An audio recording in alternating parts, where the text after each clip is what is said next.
Assalamualaikum warahmatullahi wabarakatuh. Alhamdulillah allati lam yattakhidh walada wa lam yakul lahu syarikun fil mulki wa lam yakul lahu waliyyun minaz zulli wa kabbirhu takbira. Wassalatu wassalamu ala sayyidina Muhammadin wa ala alihi wa sahbihi ajma'in. Amma ba'du. Alhamdulillah, malam ini malam Selasa, dengan izin dan ridho Allah kita masih dikasih kesempatan untuk menggali, mengkaji, mengamalkan Al-Quran, ilmu-ilmunya Allah. Mudah-mudahan kita dicatat oleh Allah sebagai hambanya yang selalu senang suka duduk di majlis taklim, dan mudah-mudahan dengan sebab kita duduk di majlis taklim semua dosa kita diampuni oleh Allah, amin. Dan mudah-mudahan dengan duduknya kita di majlis taklim, dosa orang tua kita di alam barzah Allah ampuni, amin. Salawat dan salam kita khususkan ke pangkuan baginda beliau Rasulullah Sallallahu Alaihi Wasallam. Mudah-mudahan kita semua selalu ada dalam syafaat beliau, amin ya rabbal alamin. Kita masih membahas surah Al-Qasas. Bismillahirrahmanirrahim. Kul, katakan olehmu ya Rasulullah, fa'tu, maka datangkan olehmu hai orang-orang yang tidak percaya akan Al-Quran dan kitab Taurat. Taurat di sini maksudnya yang murid. Datangkan olehmu kalau kamu memang tidak percaya tuh dengan dua kitab. Bikitabin, sebuah kitab, min indillah, dari sisi Allah. Huwa, si kitab yang kamu datangkan itu ahda, mampu melebihi kehebatan minhuma, dari itu Taurat dan Al-Quran. Kalau memang itu kamu lakukan, kata Rasulullah, attabihu, aku mau ngikut kamu. In kuntum, jika kamu shodikin, betul-betul menjadi orang yang benar. Jadi orang-orang yang menolak Al-Quran, bahkan menuduh Rasul sebagai ahli sihir dan Rasul juga sebagai majnun. Jadi salah satu ciri khas umat dari sejak Nabi Adam sampai Rasulullah itu hampir rata-rata itu menyebut nabinya itu sebagai yang majnun. Ini bisa kita lihat yang pernah saya bahas dulu.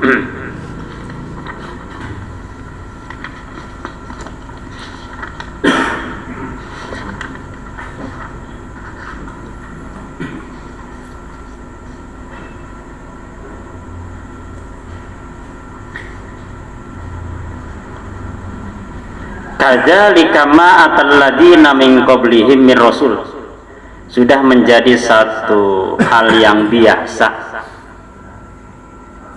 mereka itu kalau menyebut nabinya itu sahirun, ahli sihir, atau majnun, atau majnun. Nah ini udah dari dulu ya. Dan ini tidak atawasau bihi, di antara mereka itu tidak ada kekompakan. Misalnya nanti ya, kata kaum Nabi Nuh ke kaum Nabi Musa, kalau ada Nabi Musa ngajak sebut aja begitu ya, itu nggak ada, itu komunikasi begitu nggak ada. Atau misalnya umat Nabi Musa netep misalkan amanat ke orang-orang jahiliyah pada saat itu, nggak ada. Secara masa ribuan tahun, jadi terputus komunikasi itu. Tapi secara praktek mereka kompak, selalu mengatakan nabinya itu adalah tukang sihir dan majnun. Nah akhirnya Rasul pun menantang, kalau memang kamu tidak percaya kepada Taurat, tidak percaya kepada Al-Quran, ayo datangkan sebuah kitab yang berasal dari Allah yang mampu mengungguli keduanya. Ayo siap, silakan. Kalau kamu memang benar, ini tantangan dari Rasul. Fa illam yastajibu laka, maka jika tidak, yastajibu mengijabah, artinya meladeni, menjawab tantangan engkau ya Rasulullah. Ternyata mereka tidak mau ditantang seperti itu. Fa'lam, ketahui olehmu ya Rasulullah, annama sesungguhnya yattabi'una, mereka itu mengikuti ahwa'ahum, hanya hawa nafsunya saja. Jadi rupanya penolakannya itu bukan berdasarkan keilmiahan. Biasa kan kita menolak sesuatu itu dari sisi dalil, dari sisi argumentasi. Kalau ini enggak, dari segi kebencian, dari sisi hawa nafsunya, dari sisi ketidaksukaannya. Kalau udah tidak suka, itu sifatnya kan subjektif. Artinya orang kalau nggak suka, walaupun yang diucapkannya benar, karena memang dasarnya tidak suka, ya menolak. Itu ya. Jadi mereka itu bukan dari sisi keilmiahannya menolak Al-Quran, tapi karena memang menuruti hawa nafsu dan ketidaksukaannya, kebenciannya, dendamnya terhadap Rasulullah. Itu. Waman adallu, dan siapakah adallu yang lebih sesat, mimman, dari siapa saja, ittaba'a, yang mengikuti hawahu, hawa nafsunya, bighairi huda, yang tidak didasari hidayah, petunjuk minallah, dari Allah. Innallaha, sesungguhnya Allah, la yahdi, tidak akan pernah memberikan hidayah, petunjuk, al-qaum, ke sebuah kaum az-zalimin, kaum yang zalim. Zalim itu menempatkan sesuatu bukan pada tempatnya, namanya zalim. Lawan zalim itu syukur. Syukur itu menempatkan sesuatu pada tempatnya. Allah menciptakan mata buat kita untuk melihat keagungan Allah, melihat ciptaan Allah, melihat Al-Quran. Di luar itu zalim. Ya kan, mata kita banyak digunakan di luar itu. Makanya kita sering berdoa, Rabbana zolamna anfusana, gitu. Itu baru dua mata, belum kaki kita. Kaki kita itu kan digerakkan, dilanggakan untuk hal-hal yang baik. Ke pasar, ke mall, ke sawah, ke majlis taklim, pokoknya yang bersifat baik. Tapi kadang kan kaki juga suka melangkah ke tempat-tempat yang tidak baik. Itu zalim. Kemudian mulut itu kan untuk zikir, mujahadah, baca sholawat, tadarus, baca sholawat, pokoknya itu zikir si mulut. Tapi kan mulut kita di luar itu mungkin lebih banyak, mungkin zikirnya 1 jam, mungkin ngomonginnya bisa 4-3 jam gitu ya, dan sebagainya. Berarti mulut kita juga zalim, banyak lagi dah. Makanya jangan kaget selesai kita sholat, Rabbana zolamna anfusana. Jadi zalim itu menempatkan sesuatu bukan pada tempatnya. Nah, orang-orang kafir Quraisy atau orang-orang Yahudi pada saat itu, orang Nasrani pada saat itu, mestinya mereka berpikir. Kalau mereka mau berpikir mengenai itu, yakin mereka akan beriman. Karena memang kebenciannya berlebihi. Jadi perasaan itu kan mampu mengalahkan rasio, akal. Jadi kebencian itu menutupi kebenaran, walaupun benar banget, tapi kalau dasarnya benci, nggak terima, nolak. Walaqad, dan sungguh, di sini lamnya sungguh, kodnya sungguh, jadi double. Artinya betul-betul lah, sesungguhnya. Wasolna, kami wasolkan, kami sambungkan, berkesinambungan. Wasol itu berkesinambungan. Jadi Allah itu menurunkan Al-Quran sedikit demi sedikit, terus ayat demi ayat, surah terus bertahap. Dan Rasulullah pun menyampaikan Al-Quran itu bertahap, sedikit terus. Itu namanya wasol, jadi berkesinambungan, terus menerus. Lahum, bagi mereka yang tidak percaya, al-qaula. Qaula di sini kita bisa lihat di dalam surah Juz Amma. Saya yakin banyak yang hafal. Innahu laqaulun fas wa ma huwa bil hajar innakum yakiduna kaida wa akidu kaidan famahiril kafirin amhilhum ruwayat. Surah At-Tariq. Innahu laqaulun, qaulun itu artinya Al-Qur'an sesuai dengan surah At-Tariq.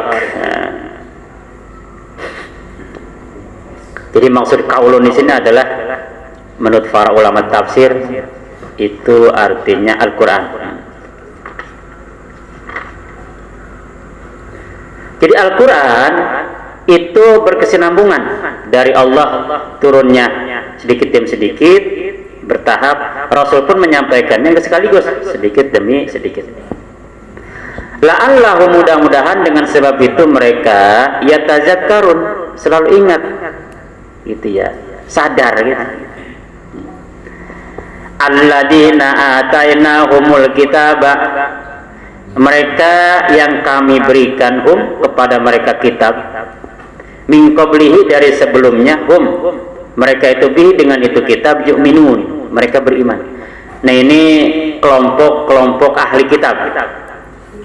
Jadi ini turun ada 70 ahli kitab yang diutus oleh Raja Habasah, Najron ya, Habasah, Negos Habasah.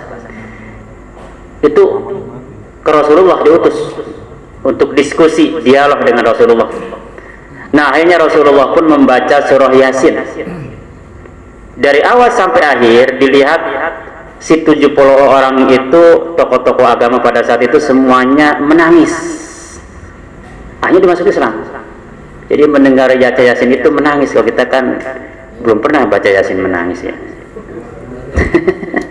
Ya minimal ada titik-titik getarannya, walaupun menangis enggak ya. Misalnya al-yauma nakhtimu, makanya baca Yasin yang tepat pas di titik al-yaumanya lah, minimal itu jangan disamakan dengan yang lain, itu ada getaran,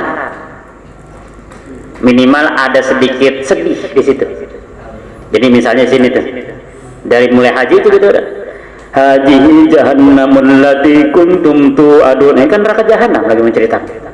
Islauhal yauma bima kuntum takfurun, gitu ya. Maksudnya begitu baca Yasin teh. Ya, ini mah baca Yasin ayo be. Haji jahannamul lati kuntum tu'adun. Islauhal yauma bima kuntum takfurun. Al yauma nahtimu. Jadi kalau istilah nyanyian mah tidak ada apa namanya. Ini kan lagi menceritakan sedih ya. Ancaman. Al yauma nahtimu ala afwahim, diancam. Nanti kamu di hadapan Allah akan dikunci. Apa yang dikunci? Afwahihim, mulutmu. Wa tukallimuna aydihim. Siapa yang ngomong? Siapa yang bicara? Karena mulut dikunci, ya tanganmu. Wa tashhadu arjuluhum, kan mestinya. Ini kan kecaman. Namanya orang dikecam kan kayak nyanyi gitu. Mohon maaf ya. Manusia, yang dengar lagu itu aja kita pada nangis. Aduh, jurunya nangis, yang adanya nangis, masa baca Yasin. Al-yawma nahtimu ala afwahihim, lah enggak ada getaran ya minimal. Nah, kalau baca salamun senyum. Nah, baca salamun senyum kita tuh, karena kita teringat nanti satu saat di hadapan Allah, Allah akan menyambut kita dengan kalimat salam. Bahasa kitanya, ayo ke sini hambaku, walaupun kau banyak dosanya, ayo aku ampuni, surga menantimu. Kau lihat itu semua, kasih sayangku itu melebihi dosa-dosamu walaupun sebesar apapun. Salamun. Jadi pas baca ini kita senyum. Salamun qaulam mir rabbir rahim. Salamun, jadi senang banget, seolah-olah kita disambut. Disambut oleh kekasih yaitu Allah. Begitu kudunya ya. Nah, pas haji jahannamu, kita nangis lagi. Al-yauma, makin nangis. Ingin-ingin mestinya begitu, tapi sudahlah, yang penting membaca Yasin aja deh ya.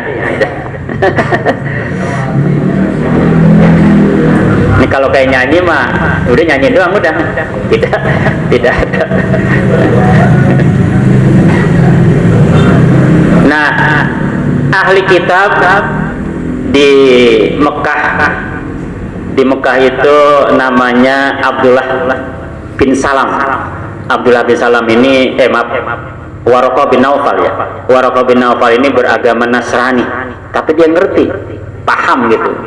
Dia pakar dalam kitab-kitab terdahulu.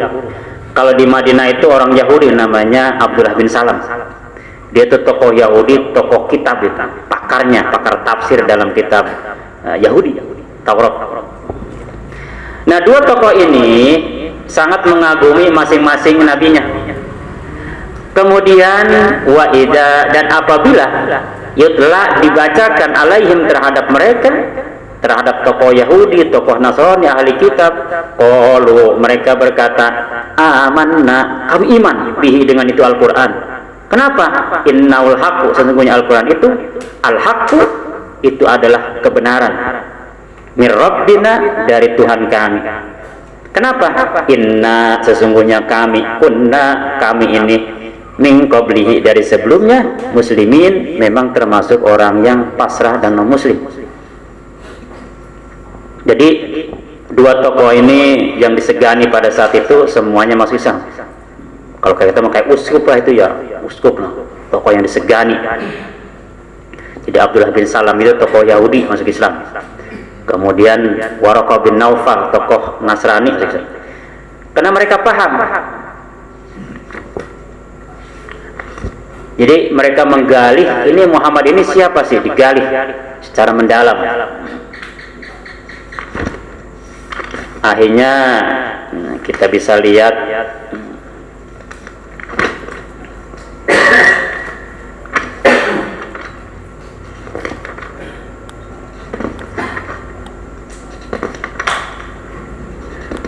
kita cari dulu nih, ntar ya ada nih.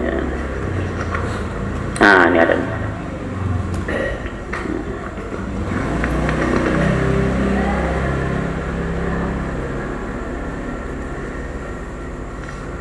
Nah, ketika mereka menggali berbagai macam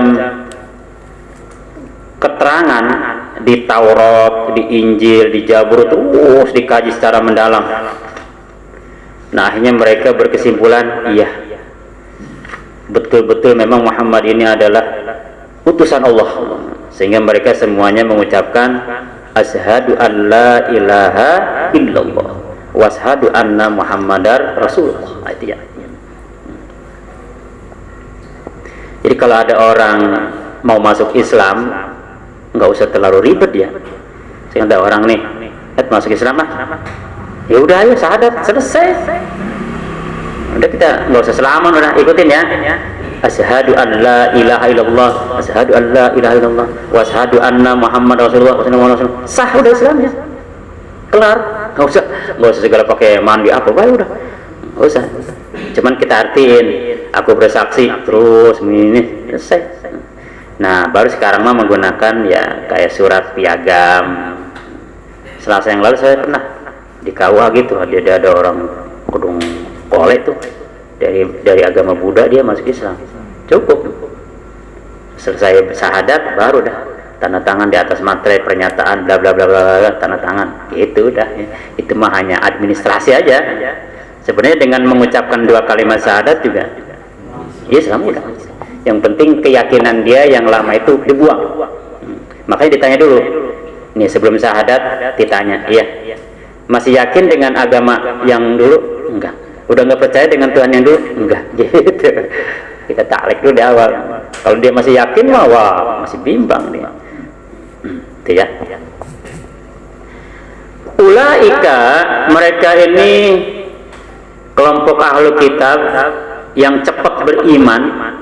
Jadi tidak perlu Rasul dakwah repot-repot gitu ya, jauh-jauh, nggak perlu banyak strategi, cukup dibacakan surah ini langsung mereka beriman. Ulaika, mereka itu yu'tauna, mendapatkan ajrohum, ganjaran buat mereka marrota ini 2 kali lipat. Kenapa? Bima, disebabkan. Baknya di sini adalah ba sababiyah, bukan dengan ya, disebabkan. Nah, jadi baknya bukan dengan, tapi bak disebabkan. Disebabkan sabaru, mereka sabar. Wa yadrauna, dan mereka itu selalu menolak bil hasanati, dengan kebaikan, as-sayyi'ata, sesuatu yang buruk. Jadi sesuatu yang buruk mereka balas dengan kebaikan gitu maksudnya. Itu salah satu sifat mereka, begitu hebatnya. Mereka sabar, mereka itu ya karena memang jiwanya jiwa kita bukan. Wa mimma razaqnahum, dan kami berikan rezeki kepada mereka, yunfikun, selalu diinfakkan. Jadi mereka itu salah satu sifatnya senang menginfakkan hartanya. Wa idza sami'u, dan apabila mereka mendengar al-lagwa, lagwa itu sesuatu yang tidak ada gunanya. Lagwa tidak ada gunanya. A'radu, mereka berpaling. Anhu, dari lagwa itu mereka berpaling. Artinya enggak terlalu nanganin, enggak terlalu serius. Ini kita bisa baca walladzina hum 'anil lagwi mu'ridun, gitu ya. Qad aflahal mu'minun alladzina hum bi sholatihim khashi'un walladzina hum 'anil lagwi lagwi 'anil lagwi mu'ridun. Ciri orang beriman itu kalau mendengar sesuatu yang tidak ada gunanya ditinggalkan. Ngapain sesuatu yang tidak ada gunanya dikerjain? Tinggalkan aja udah. Itu salah satu ciri. Wa qalu, dan mereka selalu berkata, lana, bagi kami, a'maluna, amalan kami. Bagi kami ya amalan kami. Kami akan mempertanggungjawabkan semua yang kami lakukan. Walakum, dan bagi kamu, a'malukum, amal kamu juga akan mempertanggungjawabkan amalan kamu. Kamu ya kami, gitu ya.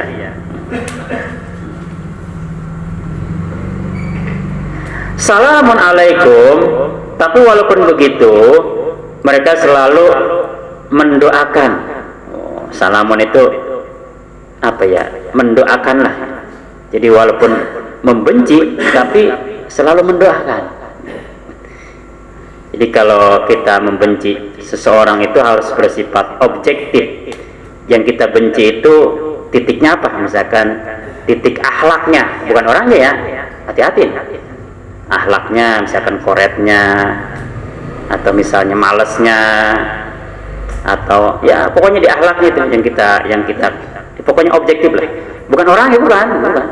Misalnya Rasul nih, ya ketika si Yahudi itu mati, kan si itunya dibawa tuh. Rasul diri. Kata sahabat, ya Rasul ngapain? Si Yahudi itu segala diri. Enggak, saya ngelihat yang menciptakan Yahudi itu kan Allah. Jadi Rasul mah fokusnya ke yang menciptakan Yahudinya. Kalau sahabat mah semuanya. Kita kan kalau benci begitu Pak, sifatnya kan subjektif. Ngelihat sendalnya kayak Pak males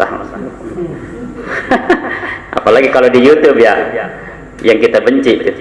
Jangankan ngedengerin, namanya doang ganti dia. Jadi kita nggak fair gitu. Coba sesuatu yang kita benci, kita tidak sepaham dengan dia, sekali-kali lah kita setel dengan selektif dan subjektif, objektif. Iya kalau emang benar, kenapa enggak? Kan kebenaran itu kan al-haqqu mir rabbina, al-haqqu mir rabb. Sesuatu yang benar itu kan dari Allah. Walaupun yang ngomongnya mungkin akhlaknya jelek. Gitu ya. Jadi jangan kita lihat tempat keluarnya, yang kita lihat kan yang dikeluarkannya apa. Kalau emang yang dikeluarkannya emas, walaupun tempat keluarnya mohon maaf seperti itu, kita ambil gitu maksudnya. Maaf. Jadi kita lihat yang dikeluarkan, yang kita lihat. Kalau emang dikeluarkannya emas, kenapa enggak? Emas tuh enggak mahal, itu intan, enggak. Kenapa enggak? Itu dikeluarkan dari situ. Salah. Ya udah tinggal kita cuci doang, beres. Misalkan dikeluarkan dari situ, udah bagian dia najis, karena yang dikeluarkannya intan, kita cuci, beres. Harganya juga malah berubah. Itu logikanya ya. Tapi kalau udah benci mah susah, bagian emas sama intan berlian kayak nggak mau. Itu la nabtagil jahilin, tidaklah kami itu melayani orang-orang jahil. Jadi ciri khas mereka itu sangat banyak. Mudah menangis mendengarkan firman Allah, mudah beriman apa yang diucapkan oleh Rasul. Mereka pun sabar, mereka itu membalas keburukan dengan kebaikan. Mereka itu selalu menginfakkan hartanya. mereka itu selalu mendengar hal-hal yang bermanfaat, mereka selalu mendoakan, dan mereka selalu menghindari dari hal-hal yang bersifat kebodohan, dan mereka mendapatkan 2 ganjaran. Nah, dalam hadis ada 3 kelompok yang mendapatkan ganjaran berlipat. Misalnya nih, sholat berjamaah kan kita udah tahu semua fadilahnya kan 27. Kalau dia 27 dikali 2 dia malah 54. Jadi selalu begitu, pahalanya itu selalu ya 2 kali lipat dari kita. Pertama ini ahli kitab yang beriman dengan nabi yang terdahulu dan sama rasul beriman. Nah, ini dia hebat nih, hebat. Yang kedua budak, zaman dulu ada budak, dia yang melaksanakan hak Allah dan melaksanakan hak si si maulanya, si tuannya. Kemudian yang ketiga, seorang perempuan yang jadi budak dimerdekakan lalu dinikahi. Nah, itu dinikahi. Jadi dia seorang budak perempuan, kemudian dimerdekakan, dibebaskan, dimerdekakan, dan nikahi oleh dia. Wah, itu pahalanya 2 kali lipat. Jadi bagi bapak-bapak yang mau silakan, daripada diobrak-abrik warungnya, nikahin aja kan gitu ya. Tuh, jemaah sini kan ada berapa nih?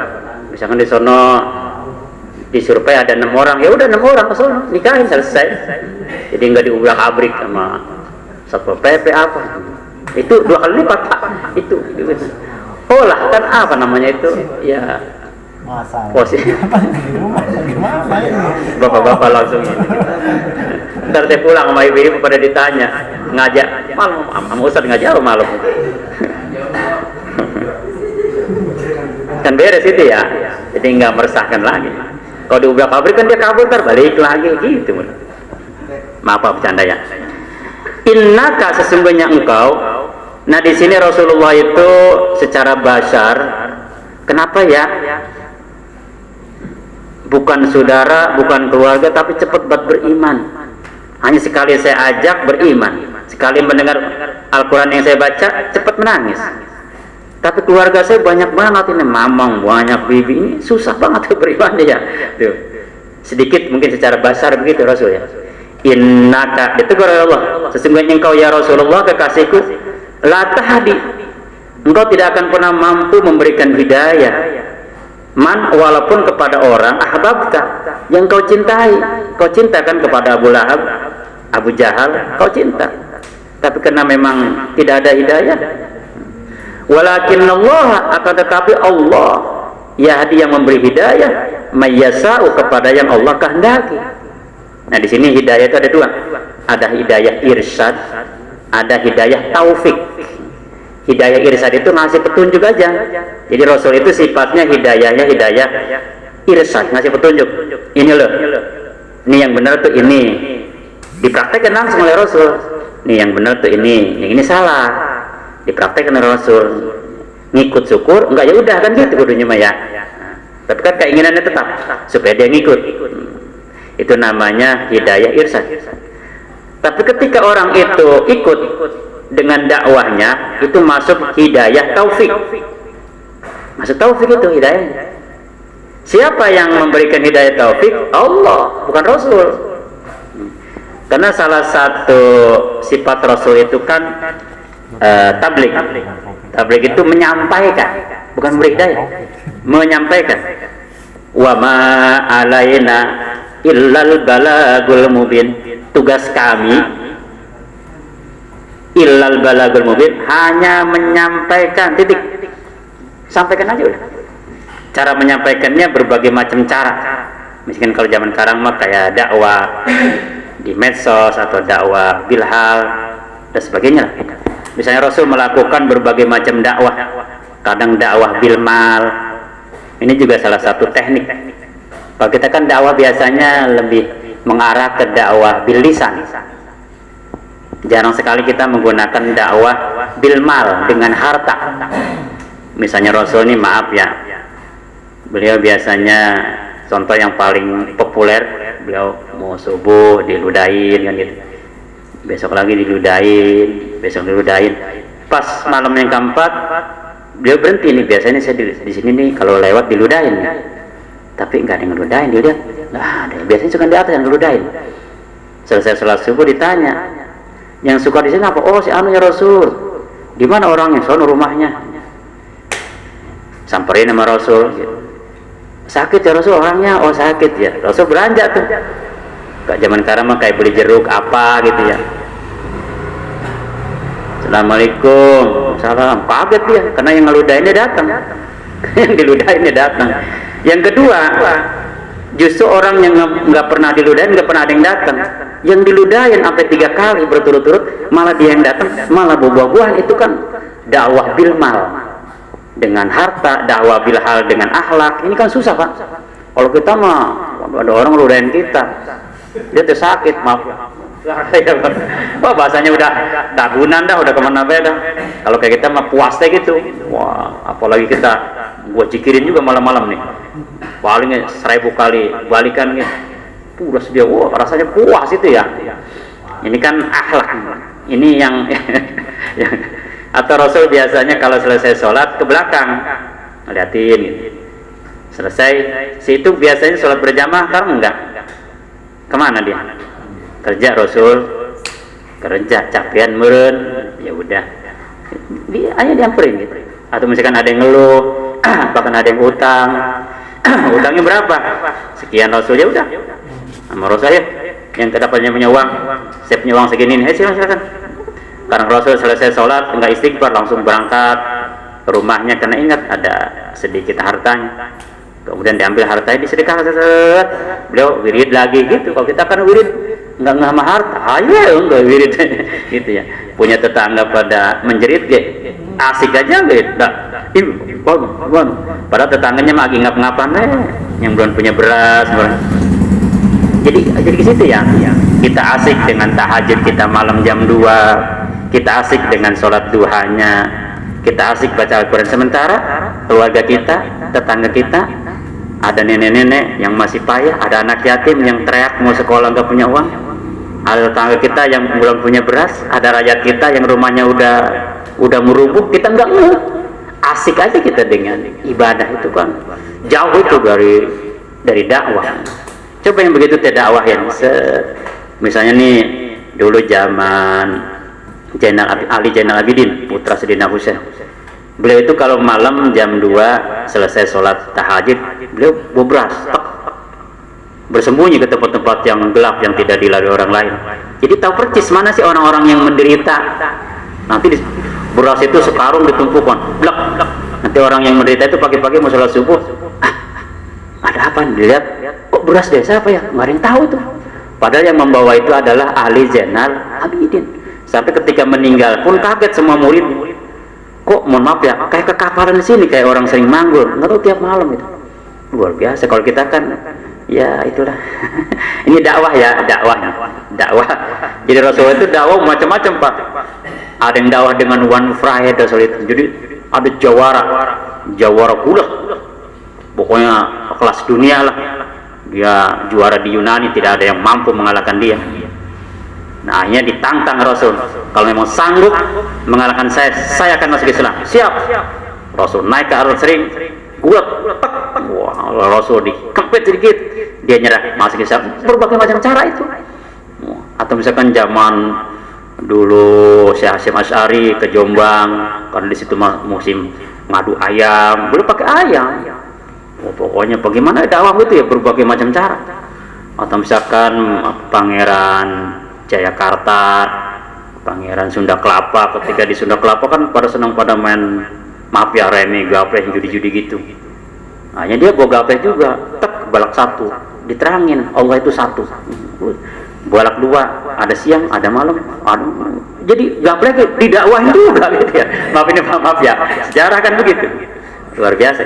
Itu berbagai macam cara, namanya hidayah irsyad itu.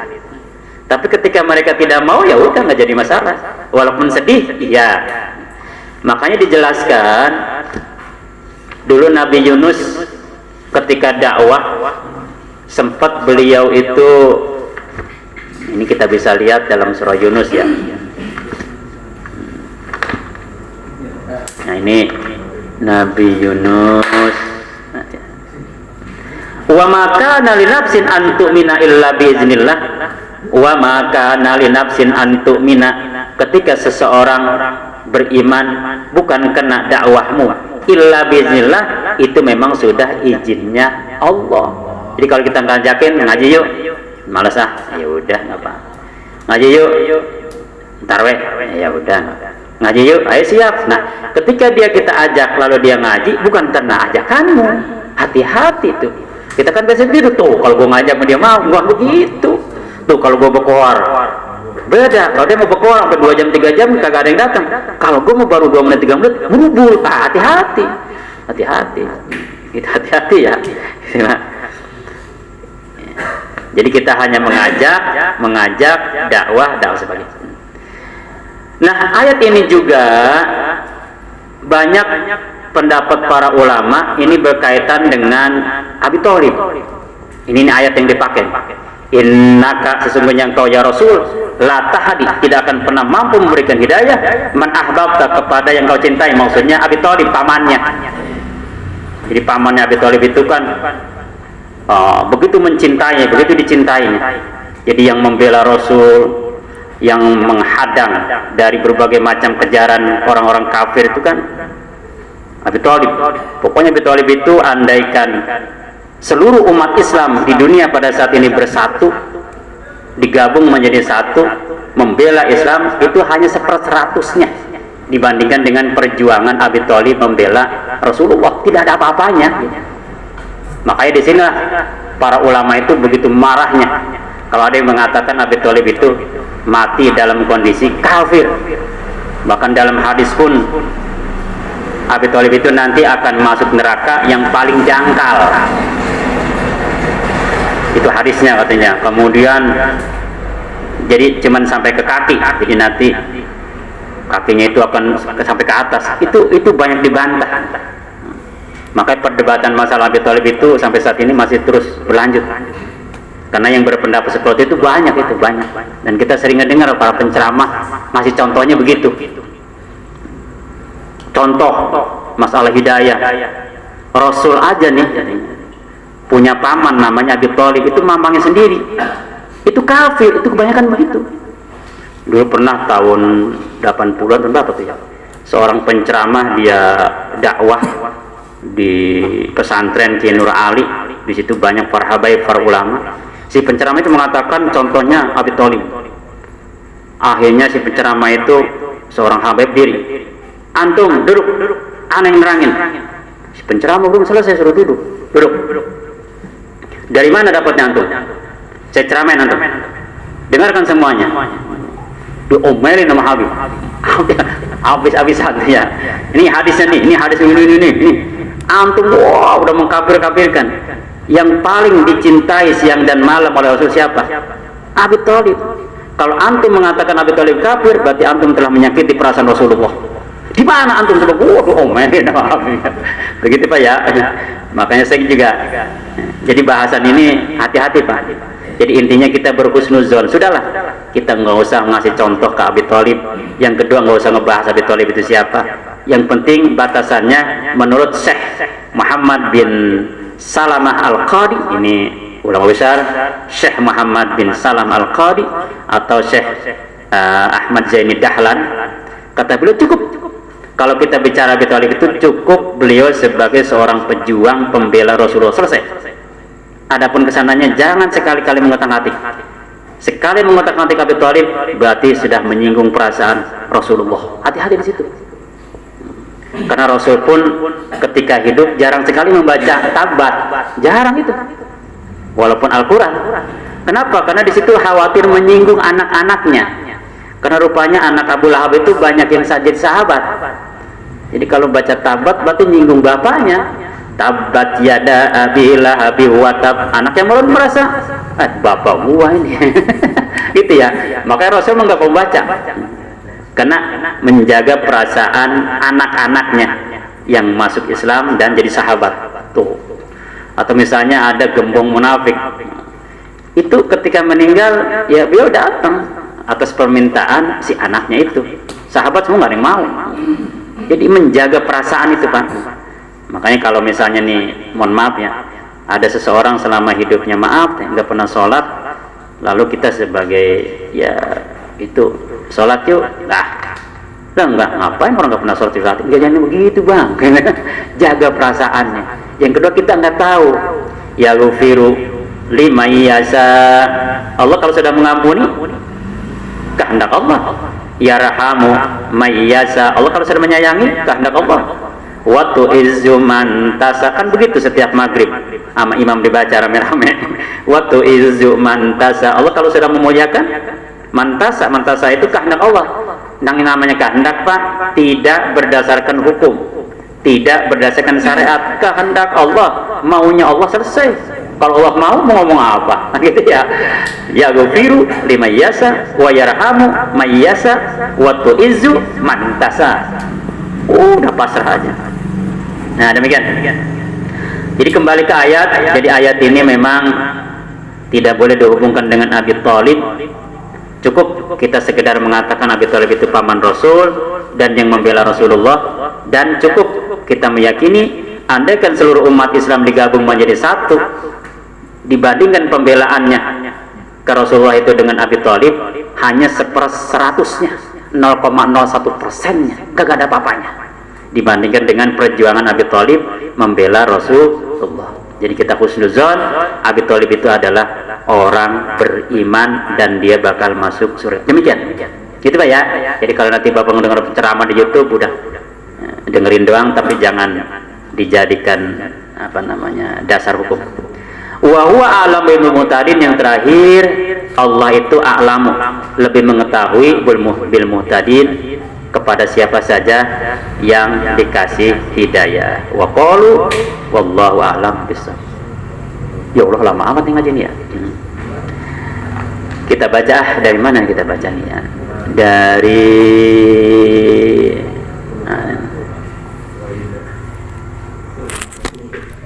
Ulaika ya. Waija. Ya boleh lah. Dari Ulaika dah. A'udzu billahi minasy syaithanir rajim. Bismillahirrahmanirrahim. Ulaika yu'tauna ajrahum marrataini bima sabaru. Kemana nih nyambung? Bima sabaru kali ya.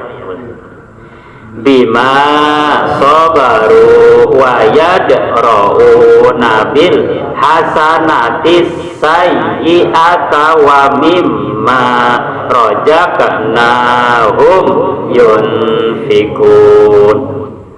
Wa idza sami'ul lagwa a'radu anhu wa qalu lana a'maluna wa lakum a'malukum salamun alaikum la nabtagil jahilin.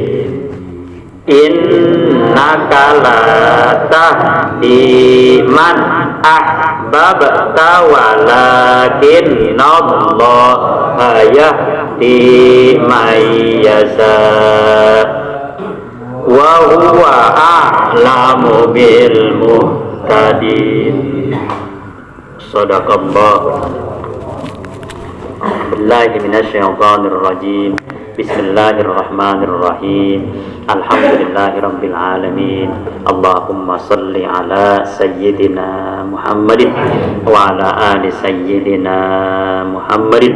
Allahumma hadina bihidayatil Qur'an wa najjina minan nar bihurmatil Qur'an wa yassir alaina umurana umur dunya wal akhirati bil Qur'anil karim wa hassil maqasidana hasil maqasidana waqdi jami'a